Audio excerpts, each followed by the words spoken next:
जोरदार तालियों के साथ आप स्वागत कीजिएगा डॉक्टर अमित महेश्वरी।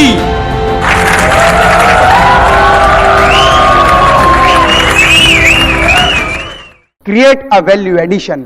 एक व्यक्ति व्यापार में धीरे धीरे आगे बढ़ता गया, और आप जानते हैं जब कोई व्यापार में व्यक्ति आगे बढ़ता है तो उसके साथ साथ इन्वेस्टर आ जाते हैं, पैसा लगाने वाले आते हैं, पैसे को बढ़ाने में सपोर्ट करने वाले आते हैं, उसके डेवलपमेंट में साथ देने वाले आते हैं, और बहुत सारे लोग उसके साथ जुड़ जाते हैं जो उसकी प्रोग्रेस में खुद भी पैसा कमाते हैं, उसको भी कमाते हैं और कंपनी को निरंतर आगे बढ़ाते हैं। यस और नो?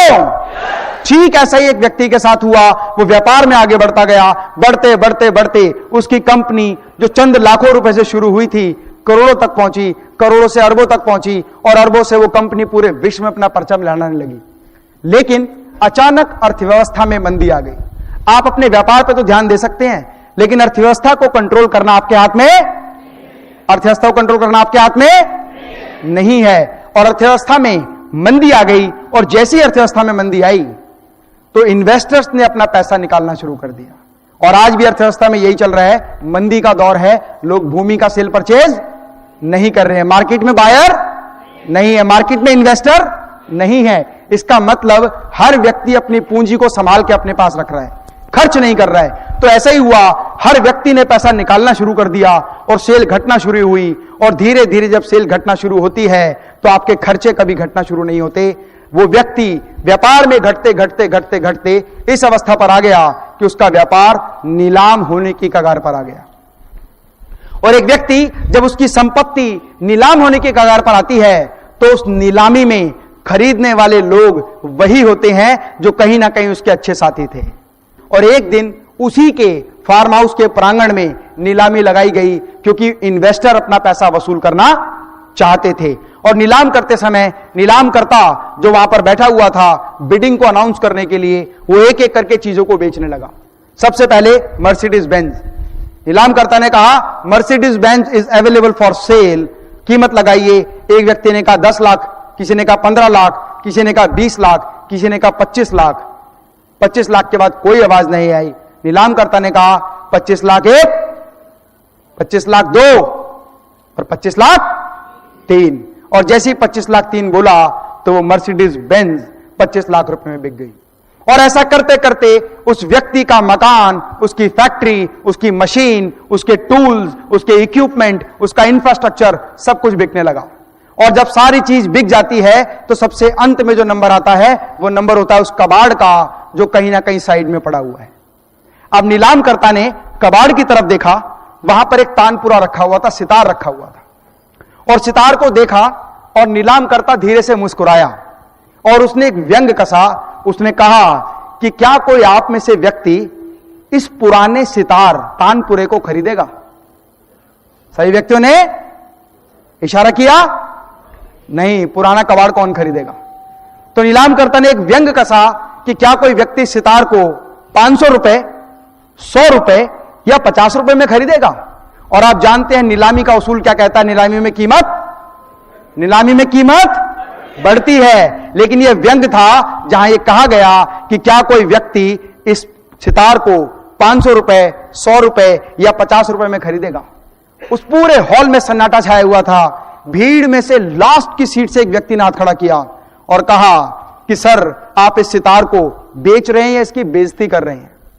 तो नीलामकर्ता ने फिर दोबारा कहा कि क्या कोई व्यक्ति इस सितार को 500 रुपए, 100 रुपए या 50 रुपए में खरीदेगा? तो उस व्यक्ति ने कहा कि मुझे 5 मिनट का समय दिया जाए, उसके बाद इसकी बोली दोबारा लगाई जाए। वो व्यक्ति उस भीड़ में से उठकर आया, मंच पर चढ़ा, सितार उठाया, अपनी पॉकेट में से रुमाल निकाला, सितार को साफ किया, अच्छे से रगड़ के साफ किया, एक एक तार को सेट किया, तार को ट्विन किया। ट्यून करने के बाद वो वहां पर बैठा और सितार बजाना शुरू किया। उस व्यक्ति ने 5 मिनट तक लगातार सितार बजाया और भीड़ में बैठा हर व्यक्ति उसकी मदहोश धुन के अंदर खो गया। वो ये भूल गया कि वो कहीं पर नीलामी के कार्यक्रम में बैठा है। जब उस व्यक्ति ने सितार बजाया तो हर व्यक्ति उस सितार की धुन में अंतर्मुग्ध हो गया। और जब सारे व्यक्ति उस धुन के अंदर खो गए, सभी ने अपनी आंखें बंद कर ली, तो उसने अचानक सितार बंद किया, सितार रखा और चुपचाप जाके अपनी सीट पर बैठ गया।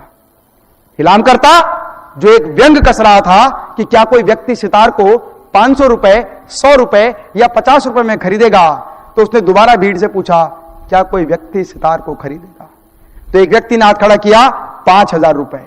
बोली लगना शुरू हुई, किसी ने कहा 7000 रुपए, किसी ने कहा 10,000 रुपए, किसी ने कहा 15,000 रुपए, किसी ने कहा 25,000 रुपए। भीड़ में से एक व्यक्ति खड़ा हुआ, 50,000 रुपए। इलामकर्ता ने कहा 50,001, 50,002, 50,003। टक, इलामकर्ता ने वो सितार 50,000 रुपए में बेच दिया। इसका मतलब उस व्यक्ति से दोबारा पूछा गया कि सर जरा इसके बारे में आप कुछ कहना चाहेंगे? जो चीज कोई व्यक्ति 50 रुपए में खरीदने के लिए तैयार नहीं था, आपने उसको 50,000 तक बिकवा दिया। एक बार इनका मंच पर स्वागत करें, इन्हें बुलाएं और इसके बारे में कुछ कहें। वो व्यक्ति नम आंखों से मंच पर आया और उसने कहा, ये सितार मेरा सबसे फेवरेट सितार था। मुझे गाड़ी से प्यार नहीं था, मुझे फैक्ट्री से प्यार नहीं था, मुझे बंगले से प्यार नहीं था, मुझे मशीन से प्यार नहीं था, मुझे टूल से प्यार नहीं था, क्योंकि वो सब मेरे लिए एक व्यापार था। पर ये मेरे मन की हॉबी थी, ये मैंने बड़े ध्यान से, मेरे पिता ने मुझे गिफ्ट किया था और मैं इस कंपनी का मालिक हूं, जो कंपनी आज नीलाम होने जा रही है।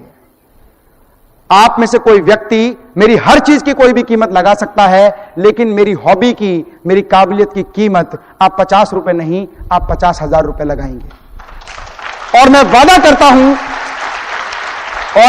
करता हूं आज के इस कार्यक्रम से मैं एक बात सीख के जा रहा हूं। यहां से मुझे एक नई बिजनेस की अपॉर्चुनिटी मिली है और वो अपॉर्चुनिटी मुझे बताती है कि जीवन में यदि पुरानी चीजों की गुणवत्ता, काबिलियत या इमोशंस को जोड़ दिया जाए तो वो चीज कौड़ियों के भाव नहीं, हीरे के भाव बिकेगी। और उस व्यक्ति ने वहां अनाउंस किया, मैं एक ऐसी कंपनी की स्थापना करूंगा जो दूसरे व्यक्तियों की पुरानी चीज जो किसी समय पर उनके लिए बहुत बेहतरीन हुआ करती थी, उसकी गुणवत्ता और काबिलियत को बताकर उसकी गुणवत्ता में इजाफा करके उसको कई गुना कीमत पर बेचूंगा।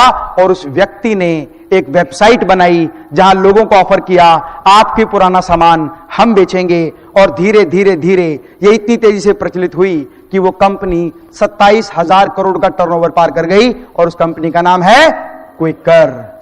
उस कंपनी का नाम है। समझने वाली बात यह है कि फ्रेंड्स, हम में से हर व्यक्ति अपने जीवन में छोटी छोटी परेशानियों से परेशान हो जाता है, छोटी छोटी दिक्कतों से फंस जाता है, फ्रस्ट्रेटेड हो जाता है, गुस्से में आ जाता है, आक्रोश में आ जाता है, अपना आपा खो बैठता है। एक व्यक्ति जिसकी सारी संपत्ति नीलाम हो गई, जहां पर थोड़ा सा दुख होने के बाद हम सैड सॉन्ग सुनना शुरू कर देते हैं, फ्रस्ट्रेटेड होना शुरू कर देते हैं, दूसरों से दुर्व्यवहार करना शुरू कर देते हैं, वो व्यक्ति मंच पर आकर एक मदहोश धुन बजाता है। सोचिए उस व्यक्ति की मानसिकता, जहां पर वो बिल्कुल बर्बाद हो चुका है, लेकिन दूसरे लोगों को खुशी प्रदान करने के लिए उसने मदहोश धुन बजाई और उस धुन से उसको आइडिया आया कि क्यों ना ऐसा व्यापार किया जाए जहां पुरानी चीजों की कीमत को कई गुना बढ़ाया जाए। अब आप में से बहुत सारे लोग सोच रहे होंगे, अब तो एक बिजनेस हो चुका है, अब हम क्या करें? फ्रेंड्स, इस बात से कोई फर्क नहीं पड़ता कि वो बिजनेस या वो आइडिया नया है या पुराना। फर्क इस बात से पड़ता है कि क्या आप दोबारा से कोई ऐसा आइडिया, कोई भी और वैल्यू एडिशन कर काम कर सकते हैं। यदि कर सकते हैं तो आप दोबारा से नया माइलस्टोन क्रिएट कर सकते हैं। और एक और कंपनी खड़ी हुई, इस कंपनी का नाम है, अगर क्विकर है तो दूसरी कंपनी कौन सी आई? OLX। इसका मतलब ये टेंशन कभी मत लेना कि मेरे पास तो कोई आइडिया ही नहीं है तो मैं काम क्या करूं। आप किसी भी दूसरे आइडिया पर थोड़ा सा वैल्यू एडिशन करके आप एक नया आइडिया पैदा कर सकते हैं, नया बिजनेस डेवलप कर सकते हैं, नई योग्यता, काबिलियत और ऊर्जा के साथ बहुत अधिक पैसा कमा सकते हैं।